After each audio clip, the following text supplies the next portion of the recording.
안녕하십니까. 저는 부산대학교 병원 지역의약품안전센터 센터장 조은정입니다. 오늘 말씀드릴 내용은 약물 알레르기에 대해서 말씀드리려고 하는데요. 되도록 좀 알기 쉽게 가볍게 이해하실 수 있도록 설명을 해보도록 하겠습니다. 알레르기라고 했을 때 먼저 떠오르는 이미지 하면 많은 분들이 이와 같은 피부 사진을 떠올릴 것입니다. 네, 이 피부 사진은 두드러기를 보여주고 있는데요. 많은 분들이 알레르기란 두드러기라고 생각을 하고 있습니다. 그런데 두드러기라는 것에 대한 정의를 살펴보면 어떤 특정한 원인에 의해서 피부 혈관 투과성이 증가되어 피부가 부분적인 부종인 팽진과 붉게 부어오르는 발적이 나타나는 현상이다 라고 되어 있는데요. 금방 말씀드린 앞서 사진의 모양을 두드러기라고 정의를 하고 있지만 문제는 그 원인이 알레르기와 상관없는 다른 원인도 있을 수가 있다는 것이 중요하겠습니다. 하지만 여러 사람들에서 이런 알레르기 증상이 생겼을 때 두드러기 모양으로 나타나는 경우를 많이 겪기 때문에 두드러기 같은 피부 증상이 나타나면 알레르기로 먼저 떠올리게 되는 것이죠. 그렇다면 이런 알레르기는 왜 생기는 걸까요? 네, 알레르기는 우리 몸의 면역과 관련이 사실 있습니다. 많은 환자분들이 약물 알레르기를 경험하고 병원을 내원했을 때 왜 이런 증상이 생겼을까요? 먼저 물어보시면서 하시는 말씀 중에 많은 부분이 면역이 약해져서 그럴까요? 면역을 키우면 괜찮을까요? 라고 많이 말씀을 하시는데요. 실제 우리 몸의 면역 반응에서 가장 중요한 포인트는 세균이나 바이러스 등 외부 해로운 병원균에 대해서 우리 몸이 이를 이기기 위해 방어작용을 한다는 것인데요. 그리고 외부에 해롭지 않은 것에 대해서는 아무런 면역 반응도 일어나지 않는 관용 상태가 유지가 되는 게 정상적인 면역의 상태입니다. 하지만 외부의 물질에 대해서 이로운 반응이 일어나서 면역 반응이 일어나는 그런 거와 다르게 알레르기 증상의 대부분은 오히려 과하게 원래라면 면역에 대한 관용을 가지고 있어야 되는데 아무 문제가 일어나지 않고 아무 면역 반응이 일어나지 않아야 하는데 이것이 오히려 과하게 반응을 일으켜서 나타나는 반응이라고 할 수 있겠습니다. 즉 과민 반응이라고도 불리우는 이런 알레르기와 비슷한 증상들은 외부의 물질에 대해서 면역에 대한 관용이 아니라 과도한 면역 반응이 생겨서 인체에 오히려 해를 주는 반응이라고 이해를 하실 수가 있겠는데요. 그래서 정의를 다시 내려보면 알레르기란 외부 물질에 대해서 필요 이상의 병적인 면역 반응을 일으키는 것입니다. 면역이 떨어져서라기보다 오히려 과도한 면역 반응이 문제가 되는 것이죠. 그리고 여기에 외부 물질을 우리는 항원이라고 명명을 하게 됩니다. 그럼 어떤 물질이 알레르기를 일으키는 걸까요? 네, 많이 아시다시피 진먼진드기, 꽃가루, 개고양이 털과 배변물, 그리고 여러 음식, 그리고 오늘 말씀드릴 약이 되겠습니다. 이외에도 다양한 물질의 이상 반응이 생기긴 하지만 대표적인 알레르기 일으키는 물질을 이와 같이 보시면 되겠고요. 그리고 그중 대표적인 오늘 말씀드릴 의약품. 의약품은 WHO에서는 이렇게 정의를 하고 있습니다. 사용자의 이익을 위해서 생리적 시스템 또는 질병 상태를 변화시키거나 검토하기 위해 사용되는 모든 물질, 몸의 치료를 하기 위해서 또는 질병 상태를 확인하기 위해서 사용하는 물질이다 라고 정의를 하고 있고요. 그래서 의약품은 다양한 기능을 가지고 있고 우리 몸의 부족한 요소를 보충해 주는 것뿐만이 아니라 문제가 되는 것을 치료를 하고 그리고 진단을 보조하는 것으로도 사용을 하고 있습니다. 하지만 많은 분들이 아시다시피 약을 드시고 오히려 구역질이 난다든지 머리카락이 빠진다든지 입이 까진다든지 어지럽다든지 어떤 약은 출혈을 조장하는 약도 있죠. 이런 문제들이 발생하는 것이 약물 이상 반응이 되겠는데요. 이런 이상 반응은 몸의 어느 장기에서든 다 일어날 수가 있습니다. 앞서 보여드린 두드러기 뿐만이 아니라 다양한 피부의 모양을 나타낼 수가 있겠고요. 혈액 검사 이상을 일으킬 수도 있고 간이나 신장, 폐, 그리고 이런 한 군데의 장기뿐만이 아니라 여러 장기를 침범한 다양한 증상을 일으킬 수도 있습니다. 그래서 포괄적인 의미의 약물 이상 반응이라는 개념이 있는데요. 이것은 예방, 진단, 치료를 목적으로 우리가 약물을 사용하는 목적을 가지고 적절한 투여 경로로 상용량의 약물을 사용했음에도 불구하고 발생하는 해롭고 원하지 않는 반응을 우리는 약물 이상 반응이라고 정의를 하게 됩니다. 약물 이상 반응은 이제 굳이 나눈다면 A형과 B형으로 나누게 되는데요. 이제 A형의 약물 이상 반응은 고유의 양리 작용과 관련되는 것이고 모든 사람에서 생길 수 있는 이상 반응이다라고 생각하시면 되겠습니다. 대표적인 게 감기약을 드시면 어떠세요? 졸립잖아요. 그런 졸리는 증상 같은 것은 항히스타민제 성분에 의해서 졸림 증상이 나타날 수 있는 것입니다. 그리고 어떤 약제는 약과 서로 같이 복용하면 안 되기 때문에 앞서 출혈하는 사진을 잠깐 보여드렸는데요. 와파린이란 약을 드시는 분이 어떤 다른 위장약 같은 것을 같이 드신 경우에 약과의 상호작용에 의해서 출혈 경향이 더 심해지게 될 수가 있습니다. 이런 것은 이 사람이 특이해서가 아니라 모든 사람에게서 일어날 수 있고 그 약의 양리 기전과 관련이 되는 거기 때문에 예측 가능한 이상 반응이고 따라서 이런 것들은 우리가 예상하고 조심을 하면 예방을 할 수 있다라고 생각을 하시면 되겠고요. 설령 그 증상이 나타났을지언정 다음에 이 약을 못 먹을 이유는 없습니다. 왜냐하면 조심하면 되기 때문에요. 하지만 B형 이상 반응의 경우는 예측이 안 됩니다. 특이한 사람에서만 발생을 하는 것이죠. 그래서 어떤 약에 이 사람은 먹었을 때 아무 문제가 없었는데 나만 이상 반응이 생긴다. 이런 특이 체질 또는 알레르기 반응 등에 의해서 이상 반응이 생기는 것을 B형 이상 반응이라고 하게 되고 A형과 B형을 굳이 나누는 이유는 일부의 환자분들은 이제 약을 드실 때마다 메스꺼린다든지 위장불편감이 심해서 또는 전신 위압감이 심해서 본인은 모든 약에 알레르기가 있어요 라고 생각을 하고 계시는 분들이 있는데 그것은 알레르기 반응이 아니라 약의 기전이나 그 약에 대한 본인의 좀 과민한 예민성 이런 것들이 작용을 하면서 생기는 부작용에 가까운 증상들인 경우들이 있습니다. 따라서 그런 경우는 약을 복용 못할 이유는 없는데 불필요한 약물 제한을 하고 있는 경우도 있기 때문에 우리는 이런 것을 구별을 해야 할 필요가 있다는 것이고요. B형 이상 반응을 가지고 있는 환자를 굳이 또 구별을 해야 되는 이유는 이 약에 복용을 했을 때 이 약이 발생할 문제가 위험할 수 있기 때문에 이 약을 주의를 하고 다른 약으로 바꿔야 하기 때문에 이를 반드시 구별을 해야 되겠습니다. 지금 말씀드린 것 약물 이상 반응은 따라서 부작용과 약물에 대한 과민 반응을 모두 합한 개념이라고 보시면 되겠고요. 알레르기는 이 중에서 일부를 말하게 됩니다. 즉 약물 과민 반응, B형의 이상 반응 중에서 우리는 약물 알레르기라는 것은 면역학적 기전과 연관된 앞서 말씀드린 외부의 물질에 대한 약물에 대한 비정상적인 과도한 면역 반응이 일어났을 때 우리는 알레르기, 약물 알레르기다라고 말한다는 것이죠. 그래서 약물 알레르기라는 것은 뒤에서 설명을 드리겠지만 잠복기라는 것이 필요합니다. 예전에 잘 먹었던 약인데 갑자기 생기는 경우 반복 투여가 필요하게 되겠고요.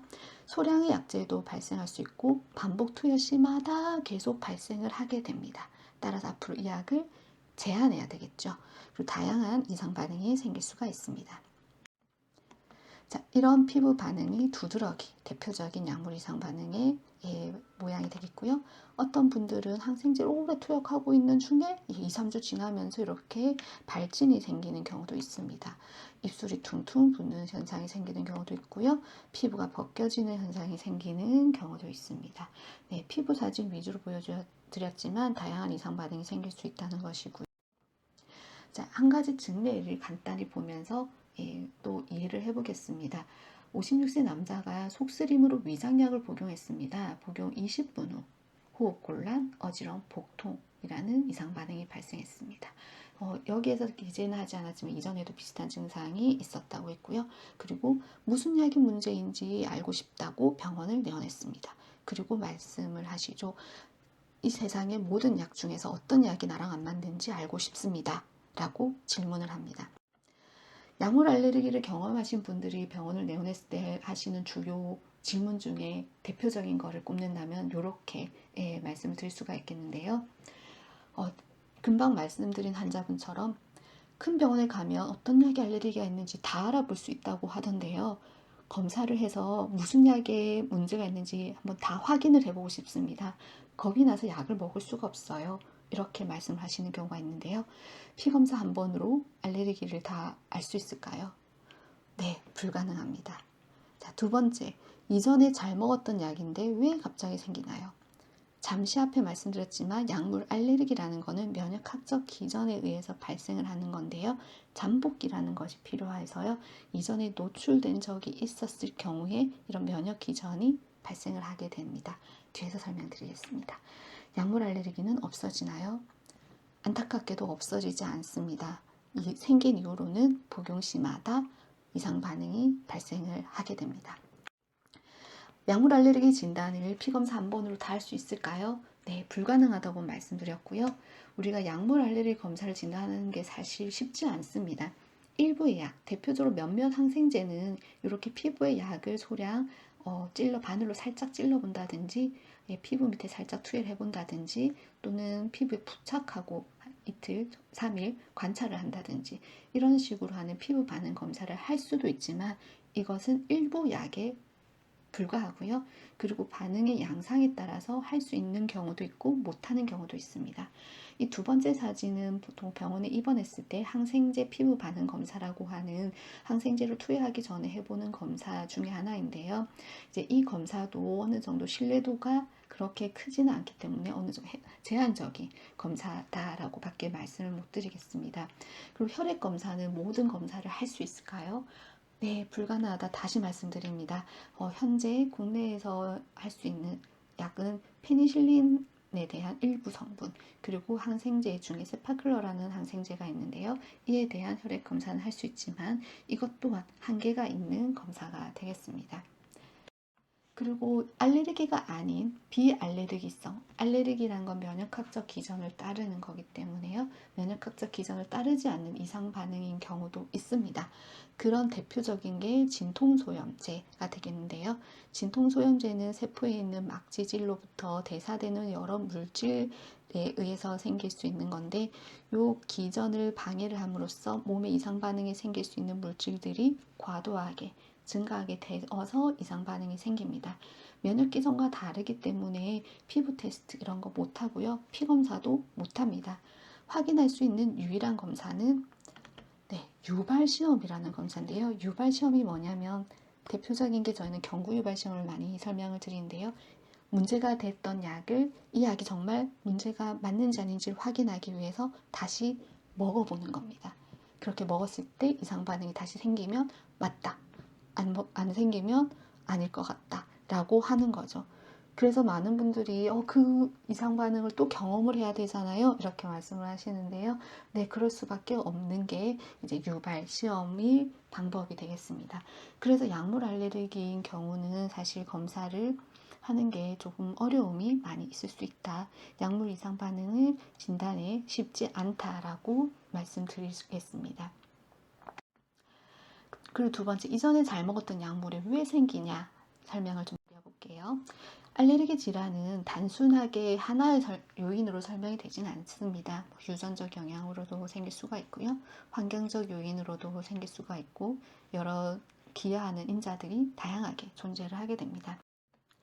그리고 약물 알레르기 기전에 따라서 기여하는 몸의 면역 세포들이 다양하게 존재하는데요. 이런 다양한 세포들이 있기 때문에 어떤 이상 반응이 어떤 모양으로 나타나느냐, 얼마나 빨리 나타나느냐, 약을 먹자마자 생기냐, 약을 먹고 며칠 있다가 생기냐도 다 다양하게 나타나게 됩니다.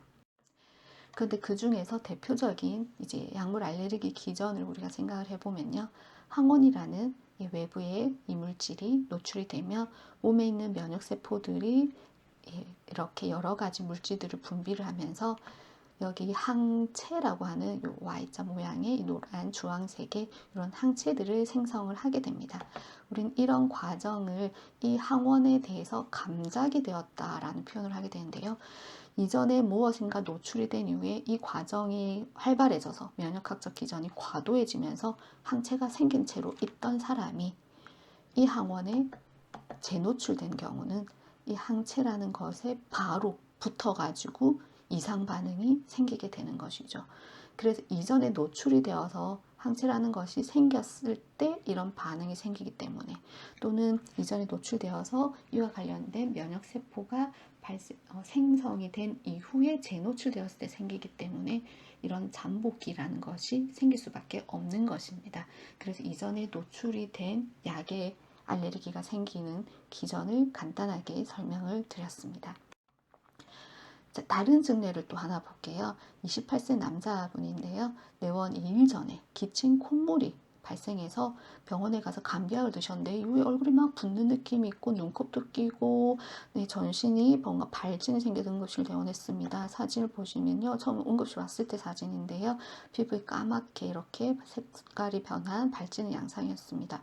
이 환자분이 이틀 뒤에 입원을 한 이후 이틀 뒤에 사진인데요, 네, 피부가 다 벗겨졌습니다. 아주 중증의 피부 이상 반응이 되겠는데요. 자, 이 환자분이 그래서 무슨 문제였을까 확인을 해봅니다. 감기약 뭘 복용했는지 알아봤고요. 이런 약들을 복용했다고 했고, 근데 다른 약은 드신 거 없어요? 최근에 2달 이내에. 예, 이렇게 물었을 때 3주 전에 손가락에 염증이 생겨서 약을 매일 먹은 건 아니고 가끔씩 먹다 안 먹다 했습니다. 라고 표현을 했습니다. 네, 이 환자는 결론적으로 말씀을 드리면요, 감기약이 문제가 아니었고요. 네, 요 가끔 먹었던 이 약에 대한 문제였습니다. 그 이유는 이 약 중에 자이로릭정이라는 게 통풍과 연관되는 약인데요. 이 통풍과 연관된 약이 우리 개개인적으로 다른 유전자형에서 이런 일부 유전자형을 가진 경우에는 이런 이상 반응을 더 과하게 발생시키는 것으로 알려져 있습니다. 그래서 이 환자분이 검사를 했더니 그 유전자형이 나온 거죠. 그래서 이 관절과 연관된 약에 유전적으로 맞지 않은 그런 체질이었던 것이었습니다. 실제 중증 피부 이상 반응과 유전자 변이가 좀 연관되는 게 몇 가지 알려져 있는 것들이 있고요. 그래서 이런 약을 사용할 때는 이 약에 대한 유전자 변이 검사를 미리 하는 경우도 있고, 또는 이상 반응이 조금이라도 생기면 빠른 약 중단이 필요함을 설명을 드리고 있습니다. 그럼 치료는 어떻게 할까요? 이제 약물 과민 반응, 알레르기를 포함해서요. 치료에서 가장 중요한 것은 뭔가 약을 먹었는데 피부가 이상한 것 같아, 몸이 이상 같아. 그냥 약을 중단을 하고 의사와 상의를 해야 됩니다. 가장 기본입니다. 괜찮겠지 하면서 먹으면 안 됩니다. 그리고 그 증상에 따라 치료를 해야 되겠고요. 약물 알레르기가 있는 경우는 앞서 말씀드렸다시피 좋아질 수 있나요? 없어질 수 있나요? 안 된다고 말씀드렸습니다. 그래서 대체 약품을 확인해야 됩니다. 진통소염제에 문제가 있는 경우는 그 진통소염제를 대체할 만한 약을 찾아야 되는 것이고요. 그리고 문제가 되는 약을 본인이 기억을 하고 있으면 좋지만 본인이 의사를 표현하지 못하는 상황이 발생한다든지 여러 가지 상황을 대비해서 약물 안전카드라는 이런 카드를 반드시 발급받아서 가지고 있을 것을 권해드리겠습니다. 그리고 약물 이상 반응이 발생해서 어떤 약에 대해서 문제인지를 알고 싶다. 그렇게 해서 병원에 오실 때는 반드시 복용 약의 명단을 확인하시고요. 이전에 비슷한 증상이 있었는지, 이 약을 언제부터 복용했는지, 증상은 먹고 언제 생겼는지, 중단하니까 바로 좋아졌는지 오랫동안 지속되었는지를 반드시 확인할 필요가 있습니다. 이렇게 확인하고 오셔야지만 어떤 약에 문제가 있는지 의사들이 더 진단을 하기가 쉽다고 말씀드리겠습니다. 그리고 예방을 하기 위해서는 본인 약만 꼭 드셔야 됩니다. 필요한 경우만 약을 드시는 게 중요하고요. 그리고 이상 반응을 경험한 적이 있다면 반드시 미리 얘기하시도록 하고 약물 안전 카드를 의료진에게 늘 보여주실 것을 권해드리겠습니다. 마지막으로 이런 지역의약품 안전센터가 하는 사업에 대해서 간단히 말씀드리겠습니다. 지역의약품 안전센터는 의약품 안전관리를 하고 있고요. 이런 부작용에 대해서 데이터를 모아서 안전한 의약품 사용을 도모하고 환자를 보호하려고 하는 목적이 되겠습니다. 의약품 안전관리의 중요성은 탈리도마이드 사건 때문에 이제 중요성이 대두되었는데요. 1957년에 수면제로 판매를 시작했던 이 탈리도마이드라는 약이 임산부들이 약을 먹었는데 입덧이 너무 좋은 거예요. 그래서 임신 초기에 입덧이 심하니까 초기에 많이 복용을 했는데 초기에 복용한 경우 예외 없이 사지결손 기형아를 출산을 하게 됩니다. 이 이후로 약물 알레르기에 대해 약물의 안전성에 대해서 중요하다라고 얘기를 하게 됩니다. 그리고 앞서 보여드린 사례들처럼 이제 환자분들은 그냥 몸이 안 좋아서 복용한 약인데 이상 반응이 발생해서 중증의 문제가 생겼을 경우에는 이를 구제해주는, 금전적으로 도움을 주는 제도가 있습니다. 의약품 부작용 피해 구제 제도라는 것이고요. 사망하거나 장애가 발생하거나 질병이 발생한 경우에 이 피해 구제 제도의 도움을 받을 수가 있겠습니다. 오늘 말씀드릴 내용은 여기까지고요. 경청해 주셔서 감사합니다.